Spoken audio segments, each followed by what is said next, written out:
I'm sorry if I'm squinting. Snow blindness is a real thing. I generally don't like looking straight into the camera, but I can't see a fucking thing anyway. So, this is gonna come off as sacrilegious to the Witcher 3 community, but I've had friends. It's what it's like to record when a moose is literally,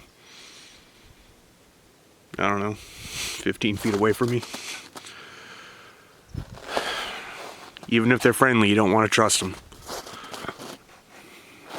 Anyway, this is gonna come off as sacrilegious, but if you're having trouble getting into Witcher 3, as a lot of my friends have, my advice to you is, and this is if you've tried 3-4 times and you just can't get past the Bloody Baron questline, you know, what you can do on Witcher 3 is you can play the Blood and Wine or the Hearts of Stone expansion first. And what I recommend is if you're having trouble getting into it, play the Blood and Wine expansion. Just go straight to that. That'll give you a good, just concentrated dose of the Witcher 3 game. And then, once you do that, you can New Game Plus off of that save and play the game from the start. So,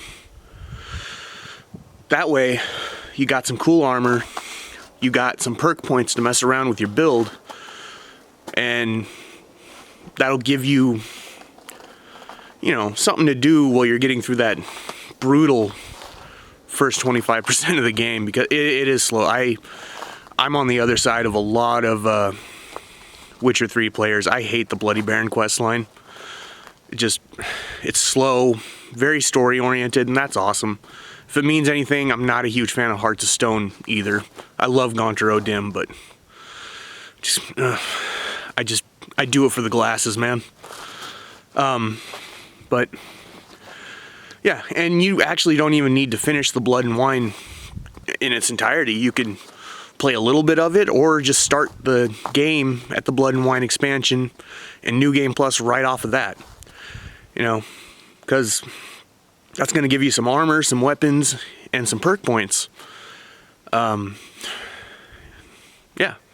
So that's basically it, man. If you're having trouble, you've tried 3-4 times, do the Blood and Wine expansion first, then play the main game. It won't ruin the main game at all for you. It is almost an entirely separate game, which is what's awesome about the expansions on Witcher 3. They could be their own games by themselves. Anyway, yeah, you know, give that a shot, you know?